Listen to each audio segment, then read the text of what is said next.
My fellow Americans, over the past 3.5 years, we have made great progress as a nation.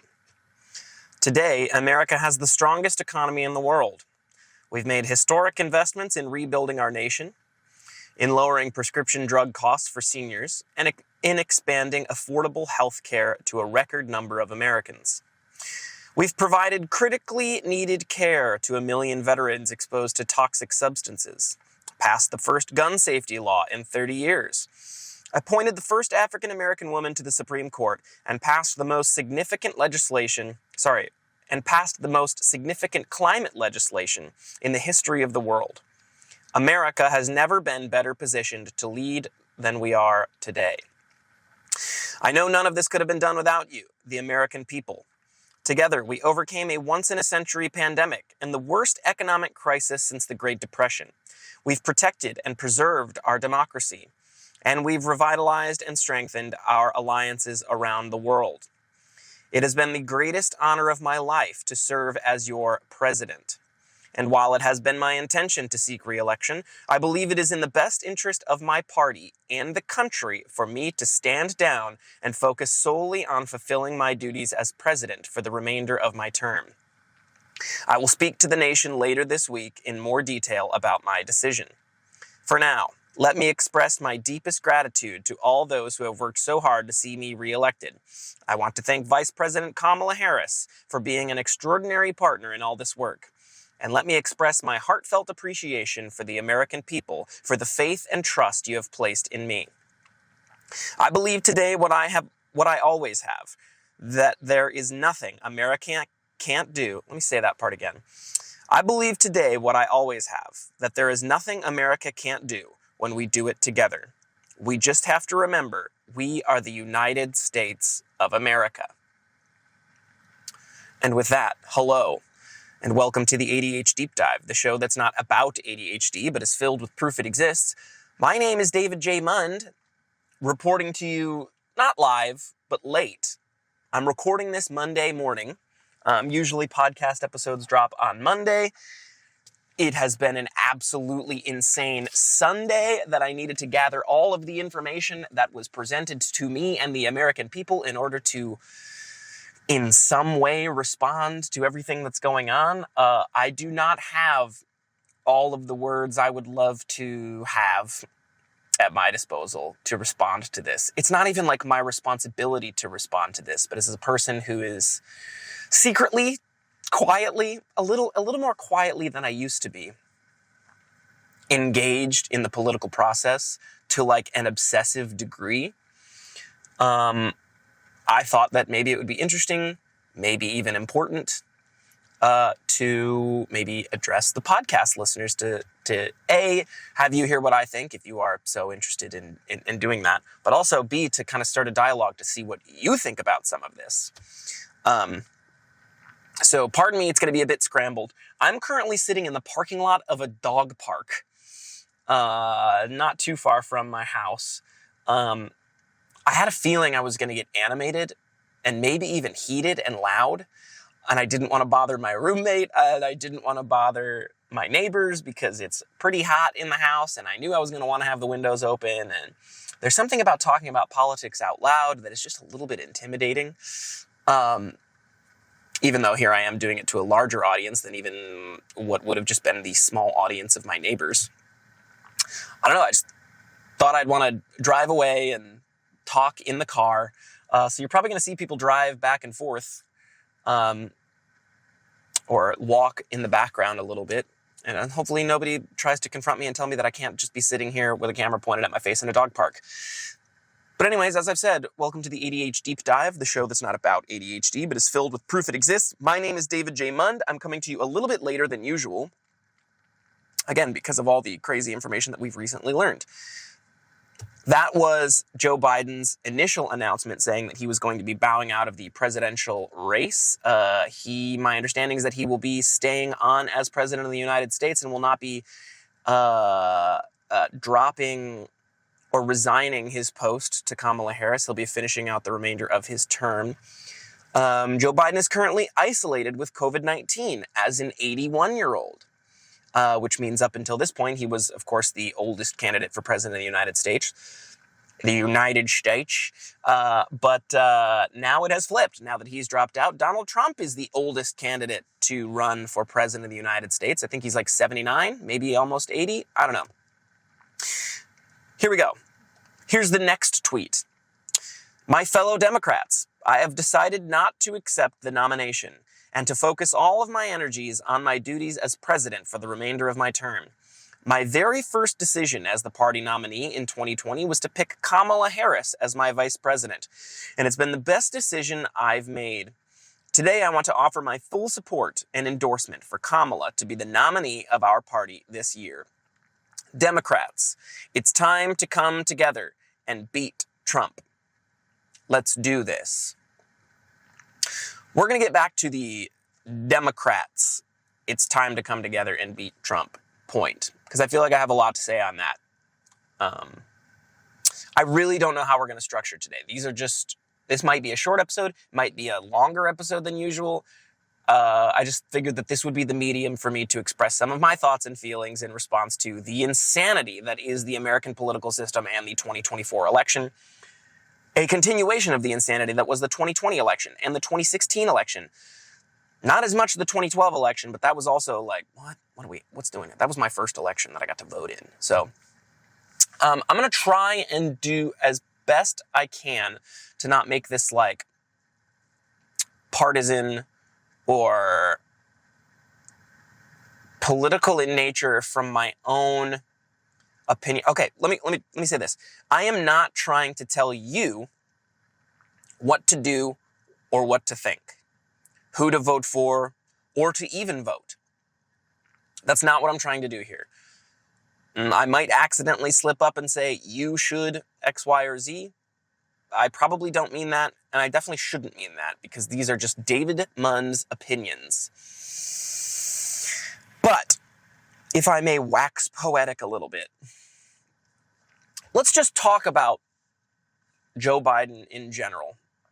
This is not a history podcast, and I do not know Joe Biden, nor do I know the full extent of Joe Biden's political history. I just know some spark notes about him, and I know all that I have observed in him over the last 12 years that I've known him as a political figure.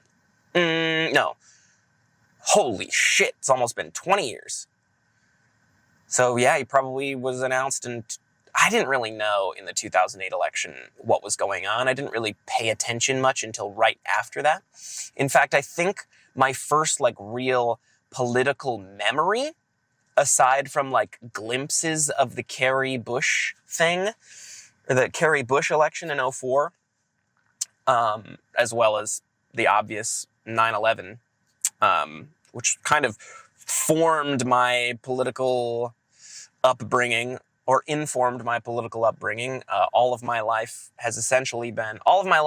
engaged in politics has essentially been under the guise of a post 9/11 world.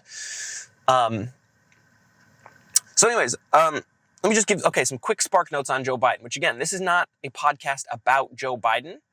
This is just some filler context, because I think I'm going to end up getting into my frustrations with the Democratic Party and the Republican Party. This is not a partisan, thing.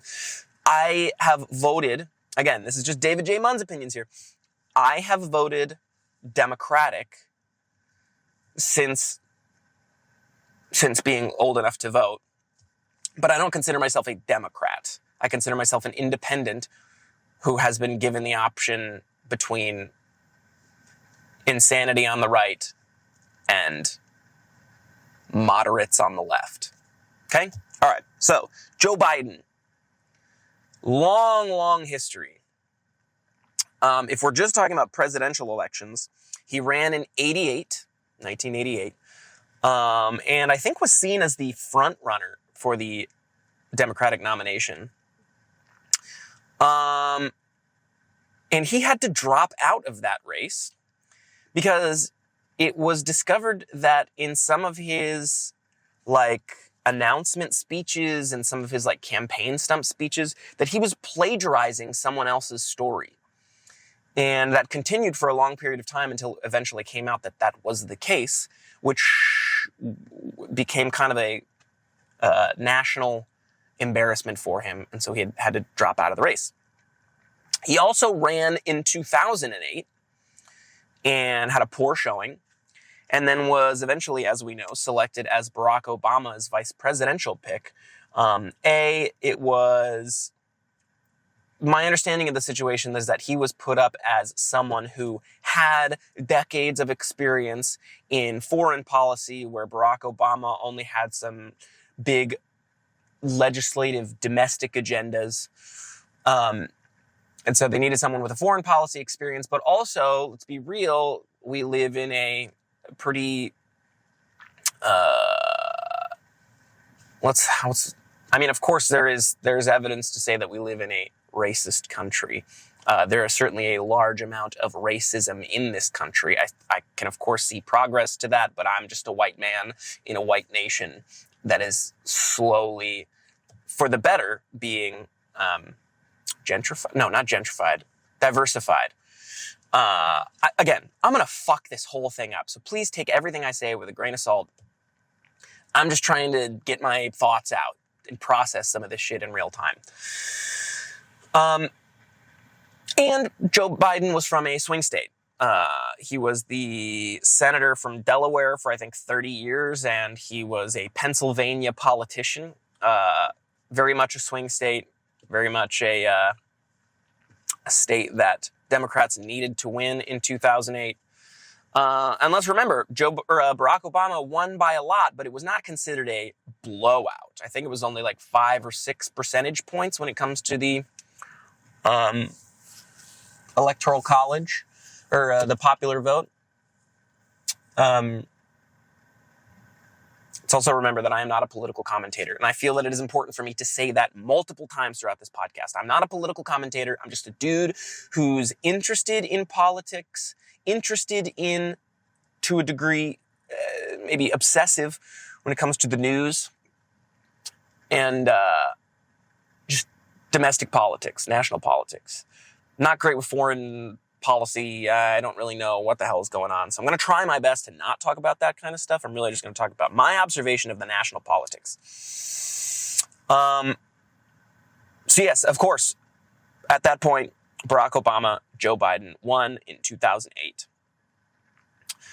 Then there was an expectation that Joe Biden was going to run in 2016, but he had recently lost his son, Beau Biden, to brain cancer, which I think at this point, let's back up a little bit more and talk about, before I get into some of my real issues with Joe Biden, not just on a personal level, but as a president and a national figure. Those are coming, okay? My issues are on their way. But right now, we're just going to talk about the man, Joe Biden, before he became president. It's a pretty horrific story. One that if you allow yourself to see only one side of the story, you could feel deeply, deeply sympathetic or empathetic for Joe Biden as a person, not a political figure. I believe he was married, had 2 daughters and 2 sons, Hunter and Beau. I don't remember his daughters' names, and I don't remember his wife's name at the time. But his wife was driving their kids, all of their kids, so all 4 children, and they were in a horrific car accident. And Joe Biden's wife and 2 daughters died in that car accident, and his 2 sons were like seriously hurt. There's actually a famous image that I probably won't put up on screen. I'm probably not going to be doing too much editing when it comes to this podcast. A, because it's already late getting out. Usually I release podcast episodes on Monday mornings. It is almost noon at this point. So I'm just going to try to get home, compile this footage, and then upload it.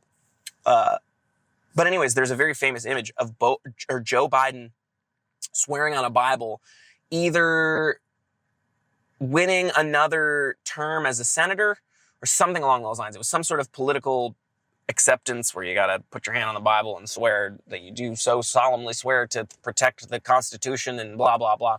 But he's doing that in the hospital next to his son in a hospital bed where, fucking 3 doors down, his wife and 2 daughters were being pronounced dead. And man, you gotta feel bad for someone like that. You gotta feel bad for that type of situation. Again, this part is not political. This is just on a human to human level. To lose your wife and 2 daughters at the same time in a horrific car accident and then be the sole parent of 2 young boys as a senator. Whoa. That's some heavy shit. And then I actually don't know the truth about this, but what I have heard is that Jill Biden, the current First Lady of the United States and Joe Biden's current wife, I believe that she was the nanny, and that's how Joe and Jill met each other. I could be wrong about that. This is one of those instances where I tell you to maybe do your own research. But yeah, my understanding of the situation is that Jill Biden was their nanny, and that's how he met her. This is not any commentary on, how right or wrong that is. I don't think that I actually have an opinion on that, especially when, someone is so deeply traumatized by that, because of course that is traumatic. So there you go. He loses his 2 daughters and his wife, remarries, and then just before the 2016 election, where vice presidents usually run. If it's a successful presidency that they served as vice president to, which, look, Barack Obama was a figurehead that was inspiring enough for Democrats to gain supermajorities in the House and Senate in 2008. So Barack Obama, top of the ticket, inspired enough people to come out and vote, and just at least vote blanket Democrat. Now, this is, of course, after 8 years of George Bush. Everyone's still, 9/11 is not even 10 years old at this point. It's been 8 years of Republican politics, and the nation is ready for change. I don't remember if hope or change came first, but when Barack Obama ran for president in 2008 and 2012, his 2 campaign slogans were hope and change. I don't remember which one came first, but it was just one word campaign slogans. Anyways, it was inspiring enough to drag Democrats out to vote in large numbers and give supermajorities in the House and the Senate. Then throughout Barack Obama's presidency, which again this is not commentary on my opinions of Barack Obama's presidency or my read on what people think about Barack Obama's presidency. But they lost majorities in the House and the Senate. And I think something like, it's an absurd number of state and local elections. So, your mayors, your state senators, your state Congress people. This isn't just the national election.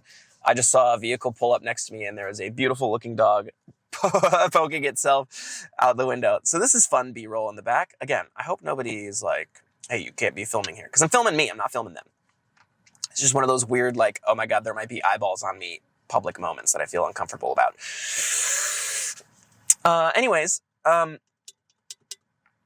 So yeah, historic losses throughout the 8 years of Barack Obama's presidency. And it was my understanding that Joe Biden was gearing up to run for president. Oh my God, the dog was a corgi. Holy shit. Joe Biden was gearing up to run for president. And it is at this point that his son, Beau Biden, who served in the military in the Middle East as, I believe, a combat veteran, was diagnosed with brain cancer. And I think a lot of that has to do with some of the, if you're familiar with the burn barrel situation, I don't really know the complex details of that. I just know that it is to believe that Beau Biden got cancer because of some of the stuff that he was exposed to while overseas, and died shortly before Joe Biden would have announced that he was going to run for president. Here's where I kind of divert from Joe Biden. We'll get back to it because we are going to talk about the current state of the Democratic Party, politics in general, and of course, we're going to get to the Trump of it all. As a quick aside, just kind of a bullet point thing that I want to say, which we'll get back to, but I just kind of want to bounce around in time here to say that for the last month or so, since the debate performance, which ultimately was the primary catalyst for forcing Joe Biden out of the race, there was a lot of commentary from both the left and the center that were like, okay, we get it. Joe Biden had a bad debate performance. But why aren't we talking about Trump's terrible policies? Why aren't we talking about Trump's gaffes? And I think one of the biggest problems that we've had as a country, slightly before Trump got into office and in the 8 years since he took office, is that all we have fucking done is talk about Donald Trump. That's it.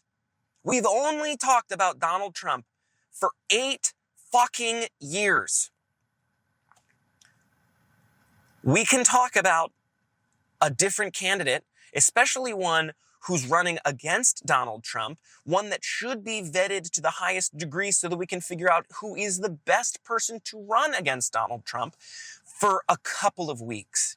It was not unacceptable for us to divert the conversation away from Donald Trump for a couple of weeks to figure out if we were really on track to beat him.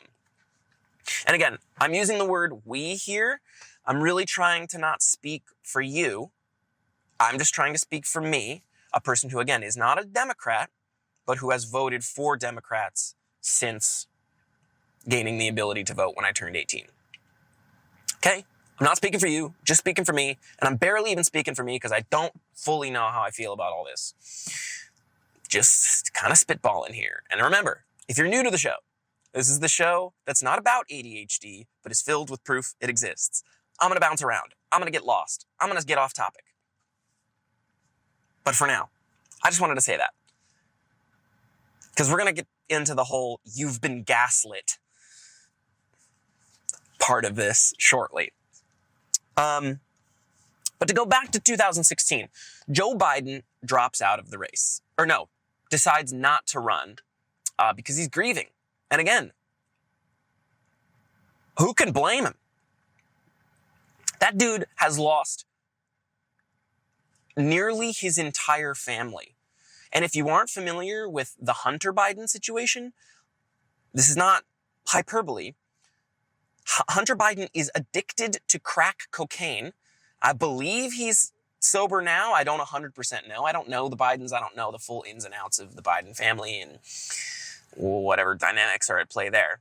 But he was recently convicted on serious charges of lying about being sober when registering a firearm. Quick David opinion aside, something that Republicans are trying to weaponize, even though Republicans couldn't give a fuck about gun laws. So, anyways, a little bit of irony there.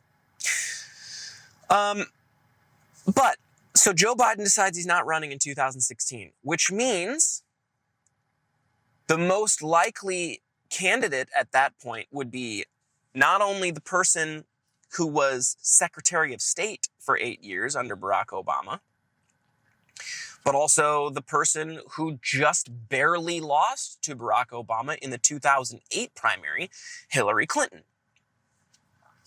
Now, there's a lot of similarities between the inevitable anointing of Hillary Clinton and what is to be likely the inevitable anointing of Kamala Harris this time around. But again, I'm bouncing around in the timeline. We'll get there. Don't sweat it. And this is again where, unfortunately, my opinions, I'm gonna maybe speak on my own experience a little too much. I wish this was kind of blanket, like I'm just talking about things as they are, but I might accidentally slip into my own deeply held personal political beliefs because I was very engaged in 2016 and 2020. Less so publicly now, but I was one of those annoying people in the social media age who were like, let me tell you everything I think about every single political situation that's happening in the news right now via social media. And that started during the 2016 campaign, which means it probably started early 2015 when the race really got going. There was a lot of conversation about how it was Hillary Clinton's turn. And that phrase in and of itself, I think, is the reason that Hillary Clinton lost in 2016. Yes, I'm sure you're thinking, but David, what about America's deeply rooted sexism? That's part of it too. I'm not here to pretend like that was not part of the problem.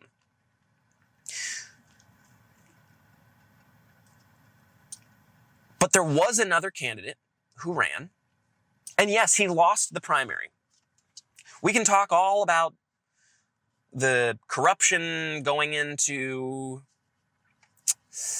the Democratic primary process and how they didn't want Bernie to win and blah, blah, blah. Things that I think I truly believe. I truly believe that the Democratic Party screwed Bernie in 2016. If I recall correctly, just about every single major poll showed Bernie Sanders winning against Donald Trump or whoever the eventual Republican nominee was by 3 or 4 points more than Hillary Clinton was. Because let's remember, again, just about every single poll showed that Hillary Clinton was going to beat Donald Trump in 2016. Something that I'm really glad opened the eyes of people like me and others. Because I think it's clear as day now that national polls don't accurately reflect the situation. National polls show a popular vote, or show the results of a likely popular vote.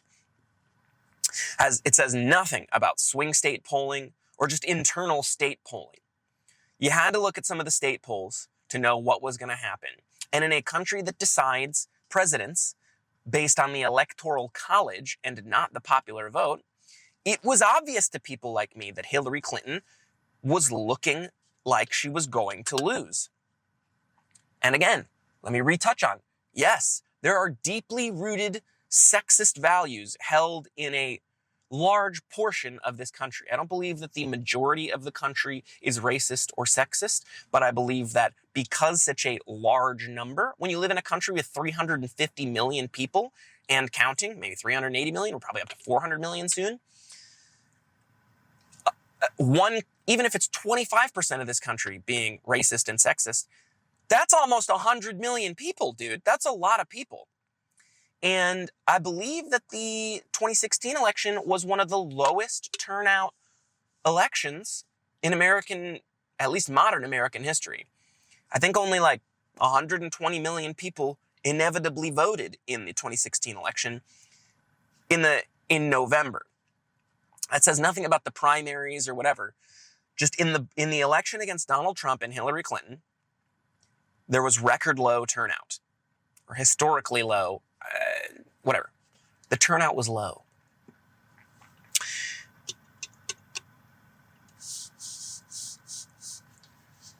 Now here's where things get kind of dicey, because I don't know how I feel about this particular sentiment. I just know that, if I may just speak on my own experience here for a second, I was what you call a Bernie bro. My first election that I voted in was the 2012 general election, where it was Barack Obama versus Mitt Romney. And I didn't really know much. I wasn't super politically engaged. But I knew that Mitt Romney, to me, in the debates, came off as a smug businessman. Believe it or not, the Republicans nominated a smug businessman. And again, I don't think I'm talking here about Republican voters. I think I'm talking about Republican politicians. Just when I shit talk Mitt Romney and his smug businessman persona, it's just not entirely shocking that is what happened. And it annoyed me enough to be like, hey, in my first election, I'm going to vote for Barack Obama. And throughout his second term, I, again, became a little more politically engaged as I learned more about just politics and the Democratic Party and Barack Obama in general. There were plenty of things that I feel Barack Obama could have done that he did not do. Or plenty of things that Barack Obama could have spoken to that he didn't speak about. And a lot of that has to do with like political expediency, like political calculations. And when you're calculating like that, if you don't do it right, it's very obvious to see that you are speaking in such a way that you don't want to ruffle any feathers. You don't want to speak on your truly held beliefs. You just want to be a figurehead that is well liked by everybody. And in order to be a great leader, not everybody's going to like you. And that's true of any leader. Including Donald Trump. If I had anything that I agreed with Donald Trump on, or if you ask me if there's anything that I agreed with Donald Trump on, sure, there was probably some things that I agreed with Donald Trump on, but overall, I despised him. But him and his supporters would say the same thing. Like, you're not going to please everybody. And so be it. There's an argument to be had there. Anyways, when it comes to like the political calculus, the overall sentiment was, it's Hillary's turn. She ran in 2008 and just barely lost. And then she was Secretary of State for 8 years. And so essentially the Democratic Party chose to run unopposed against Hillary Clinton, except for, I think, 2 people. I can't remember their names. There was 2 other people besides Bernie Sanders in those primary debates. And they very quickly dropped out and consolidated and endorsed Hillary Clinton. And so it was just a one-on-one race. And there are plenty of people. Oh, this is where I keep saying things are maybe going to get dicey here, but this is one of those things that I maybe rally against, where I say people don't say things just because they're worried about what other people will believe. So maybe I should just say what I'm thinking here. And maybe I can be publicly shamed or flogged or told I'm wrong, and we'll deal with that later.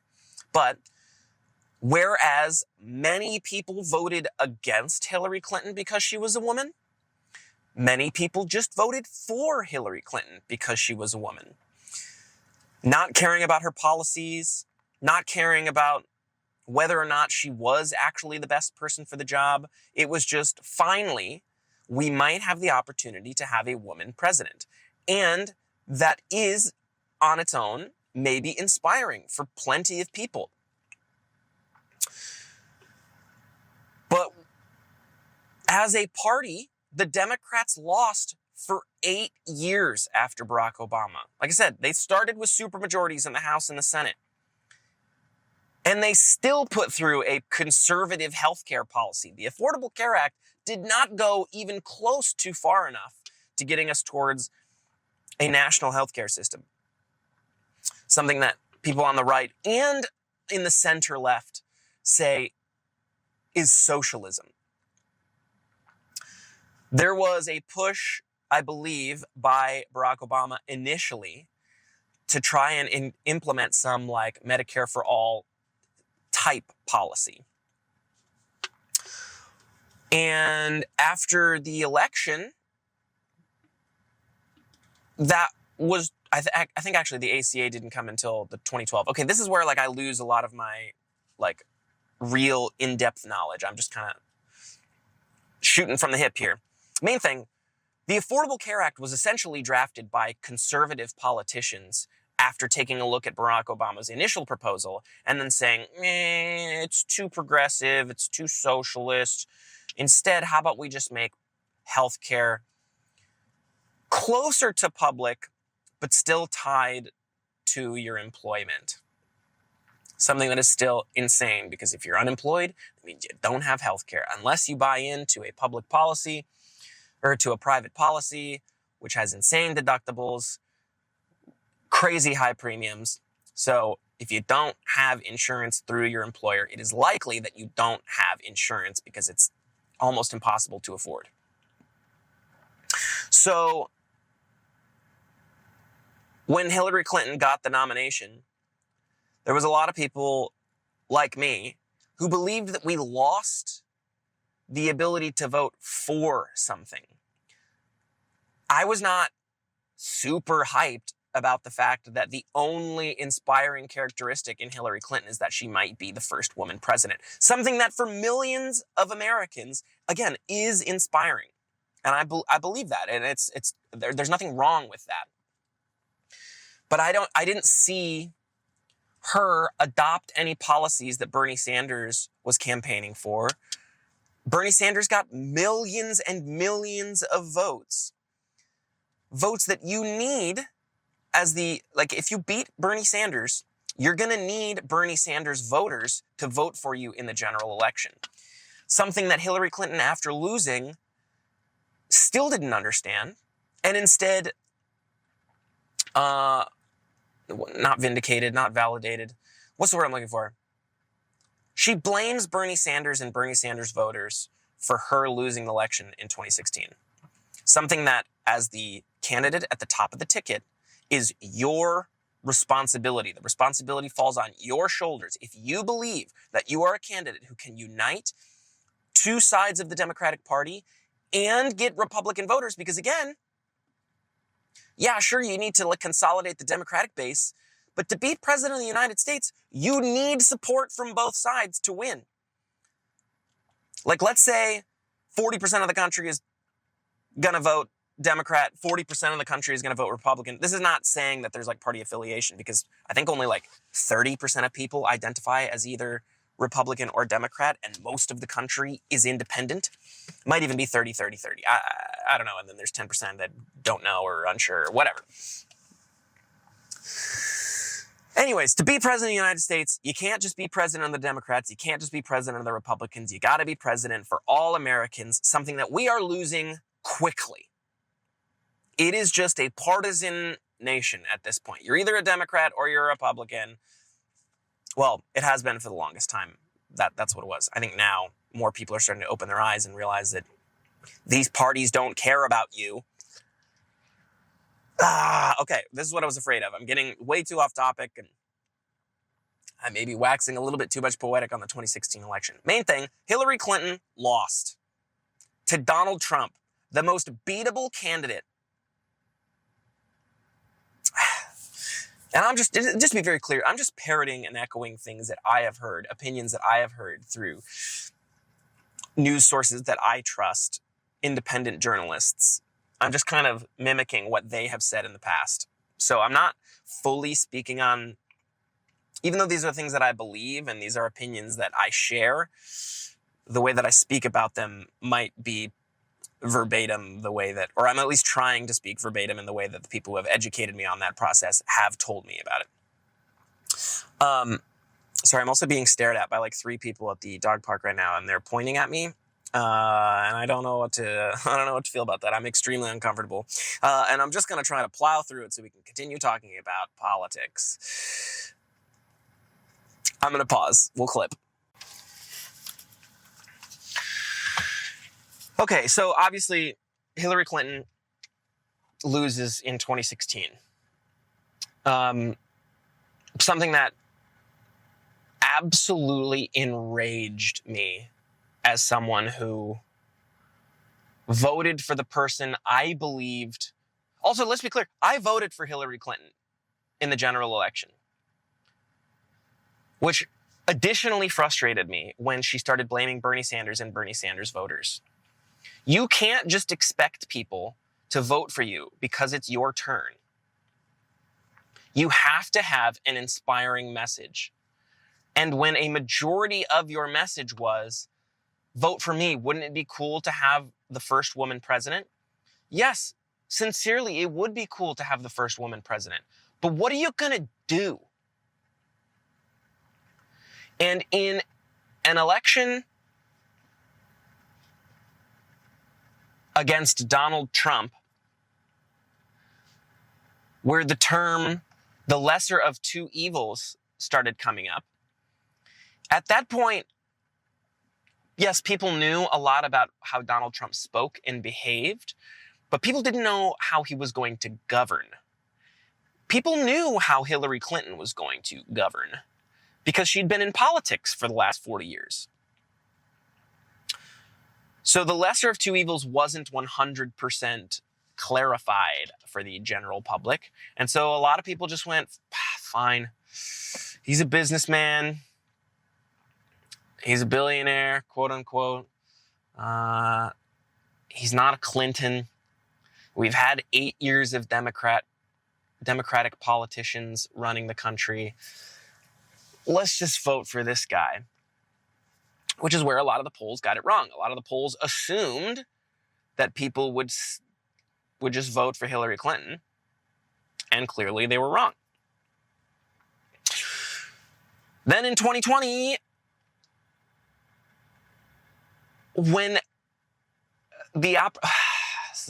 things are going to be tough here. This is really tough to talk about. In 2020, Bernie Sanders ran again. And if you are simply running off the same philosophy from the 2016 election as a Democrat, you look at who was closest to winning the Democratic nomination the time before. If you're just going to vote for that person, if it's that person's turn, whoever came second in the primary before, well, it would have been Bernie Sanders' turn, right? And for the first few states in the Democratic primary, it was looking like that was the case. Bernie Sanders won Iowa. He tied in Iowa. I think Pete Buttigieg won Iowa technically, but it was by like 0.1% or something like that. So Bernie Sanders ties in Iowa, destroys in New Hampshire, absolutely dominates in Nevada, and then the South Carolina primary comes up. Now, of course, Joe Biden is now in the race. Joe Biden got 3rd in Iowa, 5th in New Hampshire, and I think 5th in Nevada. Something that, by all accounts, would have led to a candidate dropping out. But right before the South Carolina primary, which, albeit was the first test of the Democratic Black Caucus, the Democratic Black voters It was really their true first attempt to show what they believed, because Iowa, New Hampshire, and Nevada were all relatively, I was going to say relatively white states, but I think Nevada actually had a high Latino population, and it was starting to look like Bernie Sanders was kind of consolidating the Latino vote. So then South Carolina was the real first test of black voters and their opinions of the primary process. But there's like 8 candidates in the race before South Carolina. And it's at that point that most of the candidates drop out of the race and consolidate behind Joe Biden. But just 3 states before that, there was another candidate for president of the United States, Kamala Harris, who dropped out before Iowa because it was clear that she did not have enough national support to carry her into Iowa, wasn't going to win New Hampshire, definitely wasn't going to win Nevada. And at that point, like it's very shortly thereafter, was going to be Super Tuesday, which showed her home state of California voting in favor of Bernie Sanders. Bernie Sanders was winning that primary initially, according to the polls. And if you can't win your home state in a primary, usually that is the catalyst for people dropping out.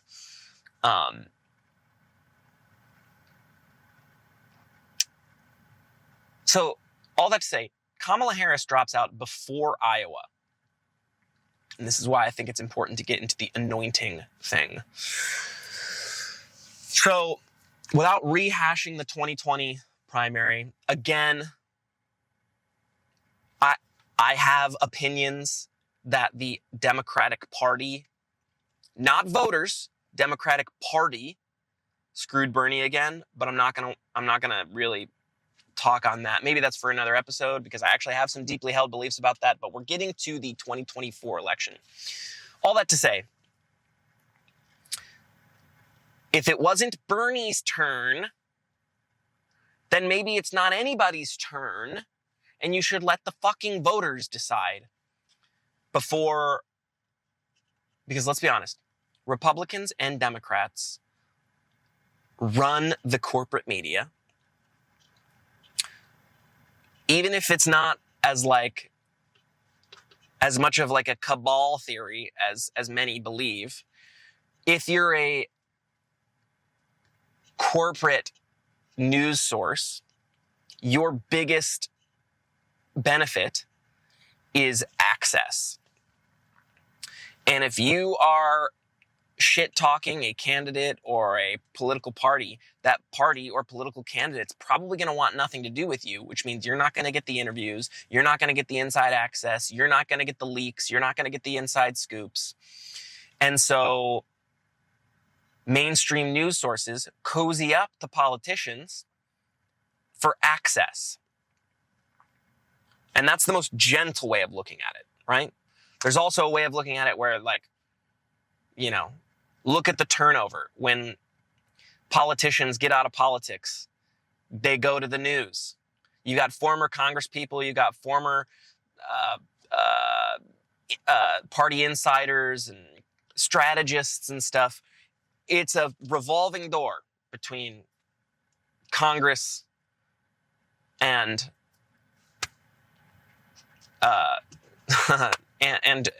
and news sources. Sorry, again, I really don't have a script here. I'm just kind of spitballing at this point. And there's probably things I've already said at this point that are incorrect and might not even be what I truly believe. I don't know yet. I'm just spitballing things that are on my brain, things that I think right now in this moment. And I didn't mean to rehash as much of the 2016 and 2020 election as we're doing. It's my most recent voting experience. So again, my opinion is that the Democratic Party screwed Bernie when it was very clear that millions of Americans wanted Bernie Sanders as their nominee. But then the entire Democratic Party elites, all the Democratic Party elites and the mainstream news sources coalesced behind a single candidate, the one candidate who everybody knew aside from Bernie Sanders, and that was former Vice President Joe Biden. So it wasn't an electability thing, because again, the polls showed Bernie Sanders beating Donald Trump by more points than Joe Biden, in the same way that they showed Bernie Sanders beating Donald Trump by more points than Hillary Clinton. Yes, all of the polls said Hillary Clinton was going to win nationally. Yes, all of the polls said Joe Biden was going to beat Donald Trump nationally. But because Democrats lost in 2016, you could not rely on national polls. You had to rely on swing state polls. And swing state polls consistently showed Bernie Sanders winning by more points than Donald Trump. So if it's an electability thing and it has to do with who's going to beat Donald Trump by more, and if that's your sole platform as a party, then Bernie Sanders would have been the most likely, or then would have been the quote-unquote anointed one. But you shouldn't anoint candidates, because look what happened in 2016. So Joe Biden wins. Great, excellent, awesome. Now we're talking about Joe Biden's presidency, which I am not here to stump for Joe Biden, but I do believe that if Donald Trump won a second term, Russia still would have invaded Ukraine. Israel still would have started this war in Gaza. Inflation would be absolutely insane. And while I believe that Joe Biden has not done enough to end the wars in Gaza and Ukraine, and while I do believe that Joe Biden has not done enough to curb inflation, I don't think Donald Trump would have done fucking anything. So in another election that is about the lesser of two evils, there was a lesser of those two evils: Hillary Clinton and Joe Biden, in my personal opinion, which is why in 2016 and 2020, I voted for Hillary Clinton and Joe Biden. In elections that are about the lesser of two evils, I'm going to vote for the lesser of the two evils. I still think one side is evil, or I still think both sides are evil, and I still think that both parties don't give a fuck about you or me personally, especially at the top of the ticket. It is popularity contests. But when you've got a candidate who has been a public television figure since the fucking 70s, you gotta run with somebody who has a little bit of energy behind them. Which leads us to now. There was essentially no primary process this time around. Something that Democratic politicians said, well, we've got a Democrat in the White House right now that we believe, now this is Democratic politicians, I don't believe this is the primary voters, that we believe is the strongest candidate to beat Donald Trump. So essentially, the Democratic Party didn't run a primary. I'm willing to bet that most of you and most Americans did not know that there were other Democrats running for president of the United States this time around. Marianne Williamson, Cenk Uygur, Dean Phillips, all registered as a candidate for the Democratic nomination. Something that Democratic Party insiders wanted nothing to do with. So they didn't hold any debates. Primaries were bounced around. The mainstream media didn't even talk about the other candidates because, again, they don't care. If they were to report on the other candidates, it would have looked bad on them, and then they would have lost their seat at the White House or the seat in the press briefing room, or they wouldn't have been called on. They wouldn't have had the same sort of access.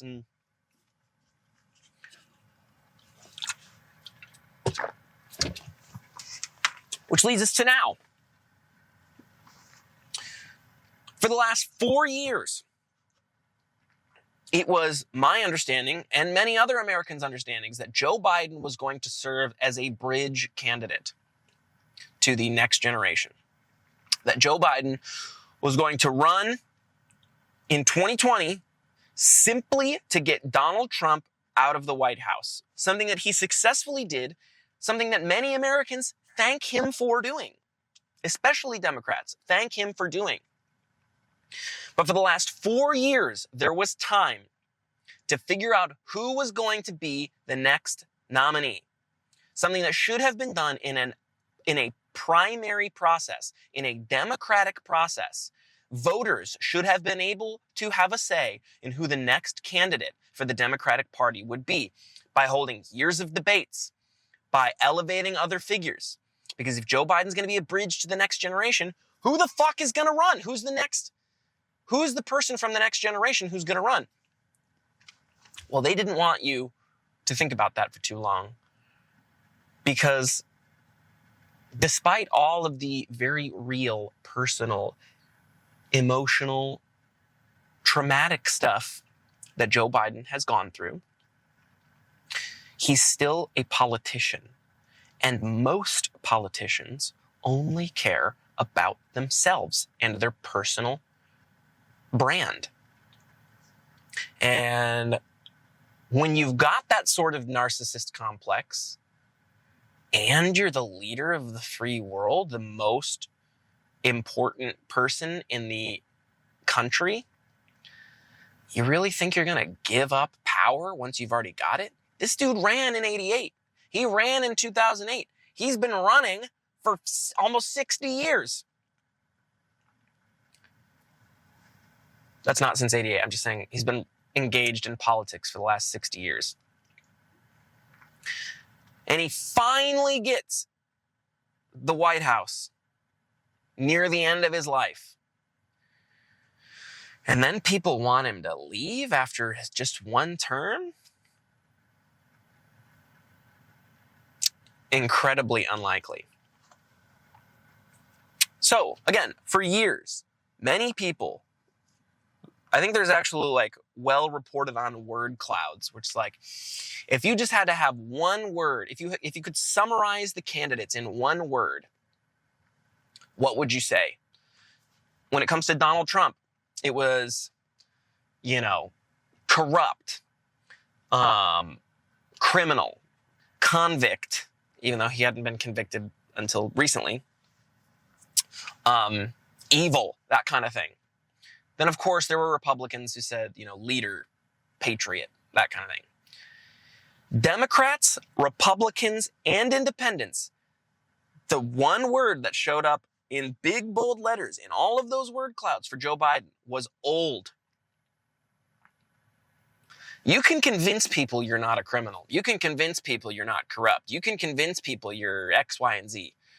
You can't put the genie back in the bottle when the only thing that most people associate you with is being incredibly old. So again, for 4 years, the Democratic Party had the opportunity to figure out who was going to be the next candidate.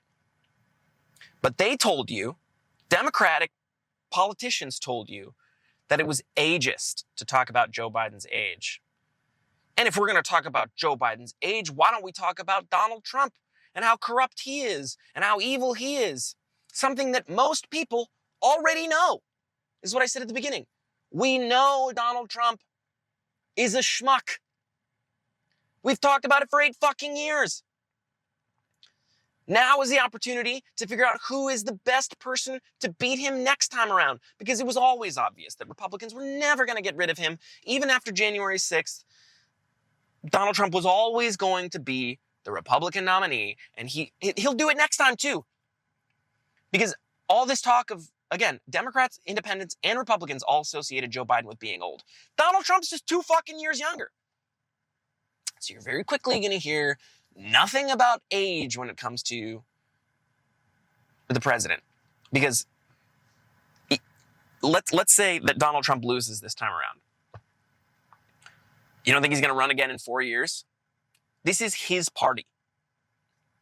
They've made it very clear that this is the party of Donald Trump. And if you love Donald Trump, that's great for you. I of course, have serious issues with that. But if you love Donald Trump, you're a fan of the fact that this is his party. But Democrats don't run it that way.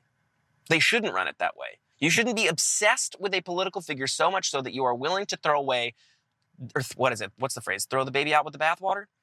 That like, if Donald Trump was not at the top of the ticket, many Republicans would just not show up to vote because they care more about Donald Trump than they care about the Republican Party. They care more about Donald Trump than they care about their own personal interest. They care more about winning and owning the libs than getting any legitimate legislation passed about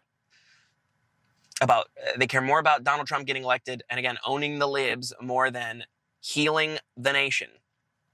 So when it comes to Donald Trump, everybody has always known who he is, what he stands for, and what he's going to do. But the Democratic Party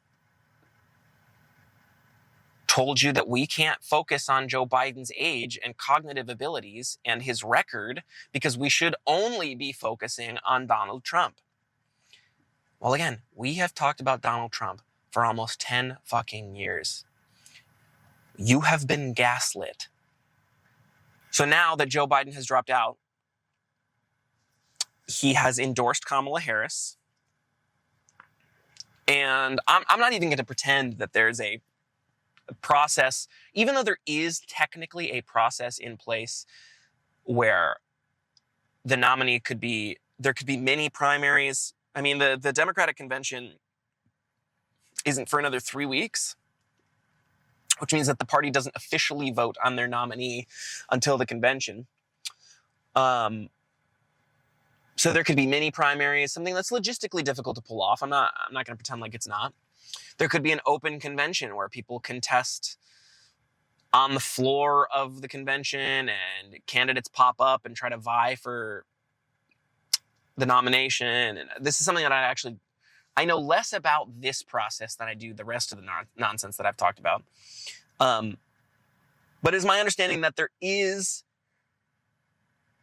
there could be a way for voters to decide who the next nominee is. But it's her turn. And let me one more time just say that not only are these my opinions, but this is just me processing it. If I am to be honest with you, I will likely vote. If it is Kamala Harris versus Donald Trump in November, I will likely vote for Kamala Harris. Because even though I'm tired of these elections that are about the lesser of two evils, there is a lesser of the two evils. I'm not saying you should, you shouldn't. I'm not here to do that. But she is being anointed. And the last person to be anointed without any even semblance of a primary process was Hillary Clinton, and she lost. Kamala Harris already has her own issues. And if you look at polling, even though I don't really love the people who were going to or who could have been considered as potential contenders for the Democratic nomination, I don't love them. I don't love their policies. When pitted against Donald Trump, they all fare better than Kamala Harris. The only reason Kamala Harris is being handed the nomination is because she's the current vice president, and it's quote unquote her turn. And again, while it is on its merit, there are many inspiring things about her candidacy. She would be, again, the first woman president. She would be the first black woman president. I believe she's also of Indian descent, which would make, just on its face, it is a not straight white man potentially about to take the office of presidency of the United States, or president of the United States. That is inspiring. But what does Kamala Harris stand for? Can you tell me? Let's do a little Blue's Clues moment. Don't Google. What is a major piece of policy that Kamala Harris would enact as president of the United States if given majorities in the House and Senate? What would she do?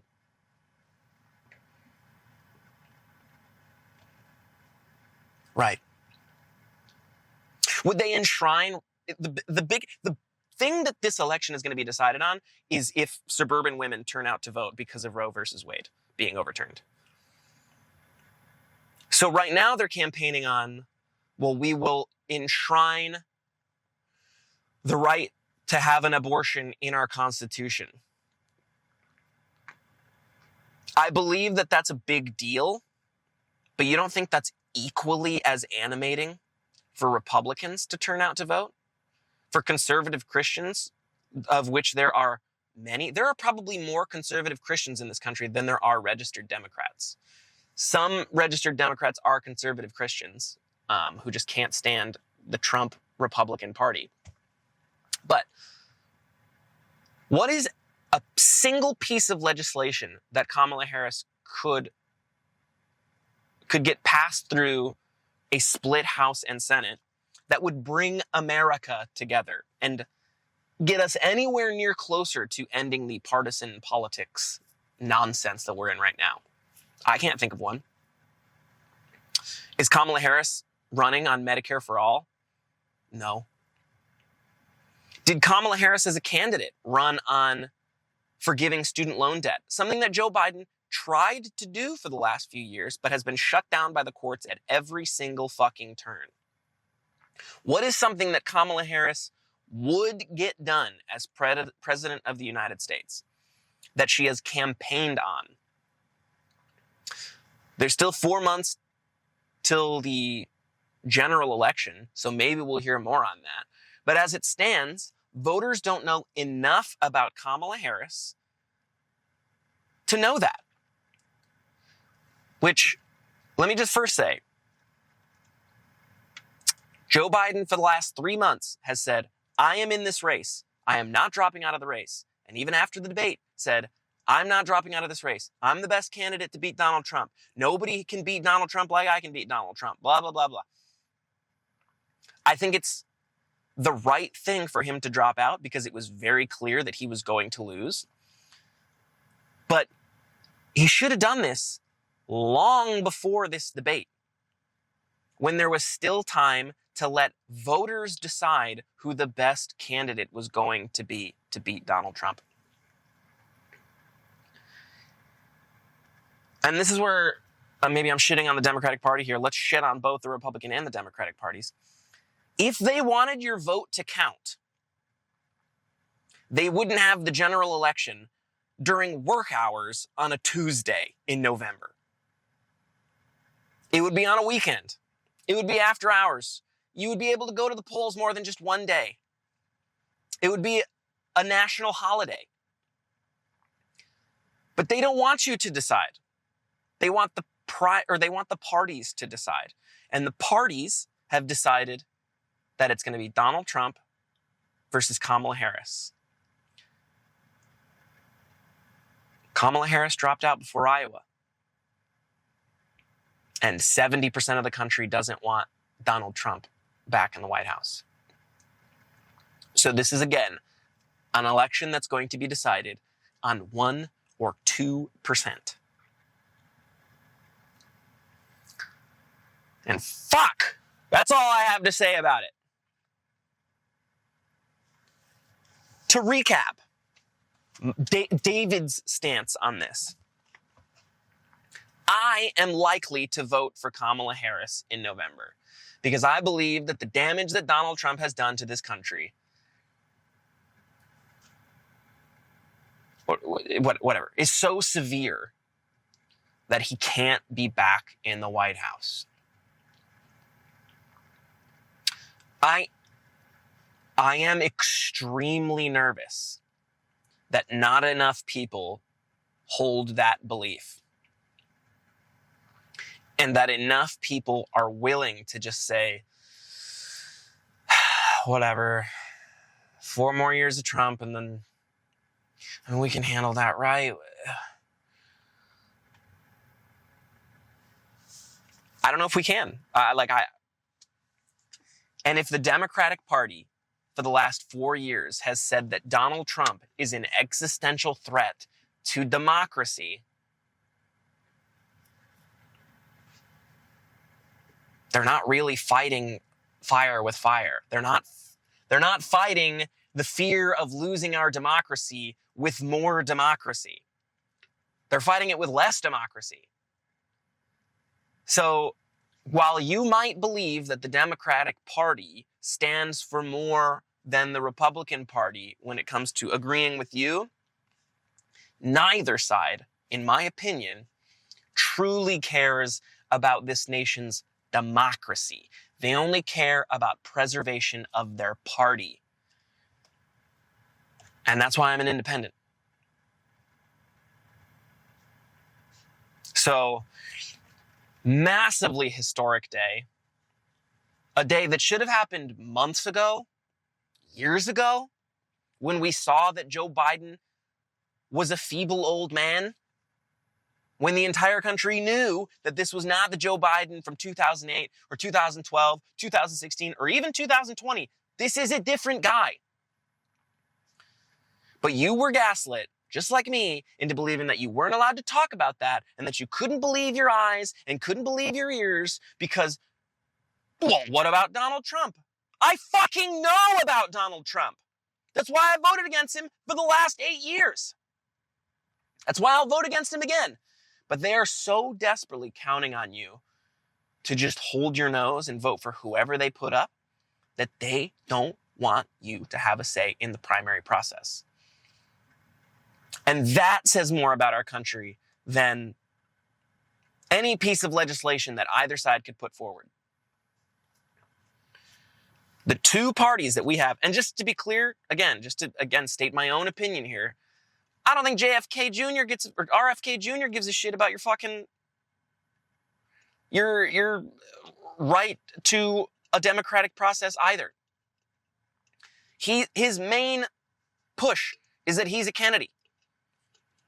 That is an American dynasty. And I don't think that you should be president just because someone else was president with your last name. So, yes, he's running as an independent, but he's also been a Democrat all of his life. And many people believe that he is cozied up with Donald Trump because RFK has a bunch of quote-unquote right-wing beliefs when it comes to the current state of the right wing of the American political system. But I also think a lot of that had to do with the Democrats saying, like, shit, we're losing some independent support because people are sick and tired of the two parties, that they're willing to vote for anyone who's registered as an independent who has a shot at winning. And again, this isn't to say you should or shouldn't vote for Donald Trump, Kamala Harris, or RFK Jr. I believe in this democracy, which means I believe you have the right, well, not this democracy, just to be clear. I believe in democracy, which means I believe you have the right to vote for whoever you want, including yourself or fucking Mickey Mouse. You can write in a protest vote. I don't give a shit. But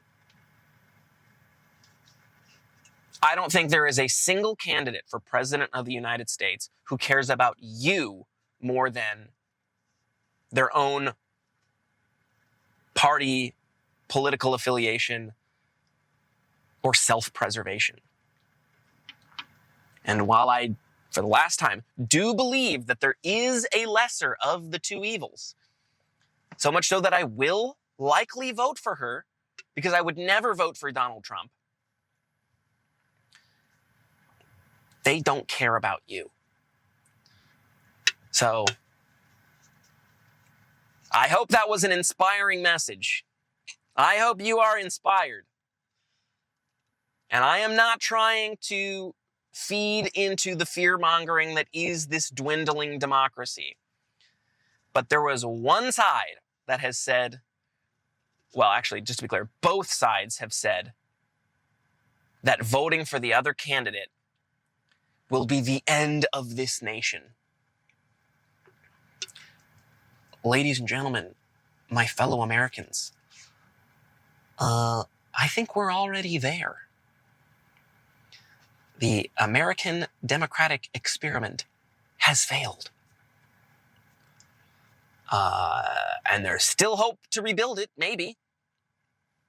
But I do not believe, as it stands, that either of the candidates for president of the United States, or rather any of the candidates for the president of the United States, are truly interested in doing anything about it.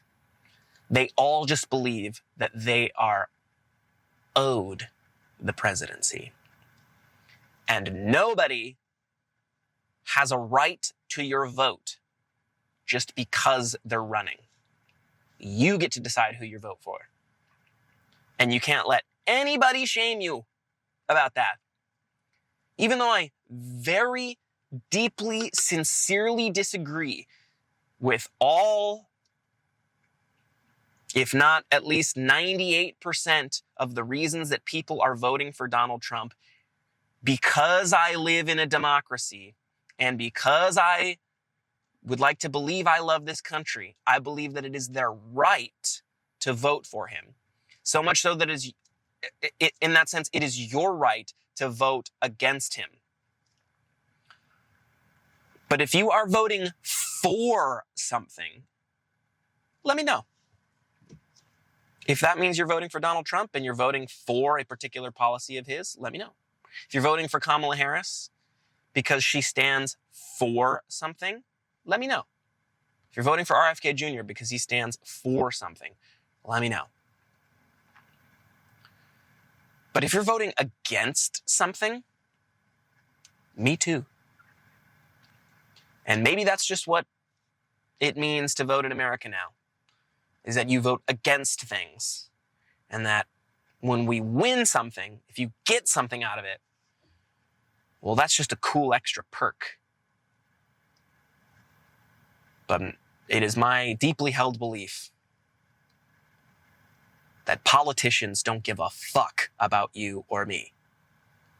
Because if they did, we'd have much more of a democratic process. We'd have two totally different candidates. And if it was a true democracy that wasn't based on two political parties, we'd have like 8 or 10 candidates. You'd have ranked choice voting. There would be open primaries. The general election would be a federal holiday. National holiday, whatever. All right, shit. Man, what a podcast. I don't really know what I said. Probably will come to regret many things that I have said, because I'm just speaking on emotion here. But emotions are high. And I suspect that turnout will be low. So I'm not here to tell you who to vote for. I'm not here to tell you who or what to vote against. I would love to hear that many of you disagree with me that the American experiment has failed. So let me know in the comments below. If you're watching on YouTube, if you're listening on Spotify, there's usually a little Q&A that says, what did you think of this episode? Let me know. If I riled you up, sorry. If I bummed you out, sorry. If I fired you up, I don't think I meant to do that. I just wanted to talk. And so there we go. We've talked.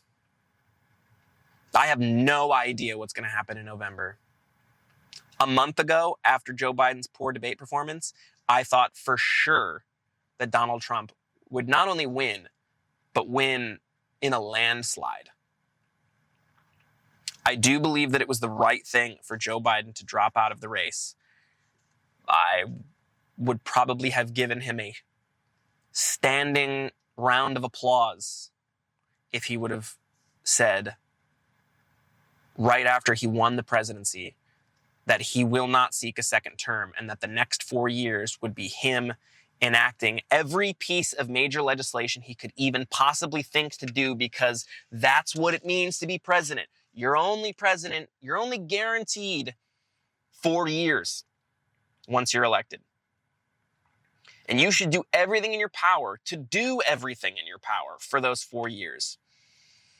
And this could have been, there was a world where this could have been the most effective president to enact progressive policies in a generation, in a lifetime, in a nation's history.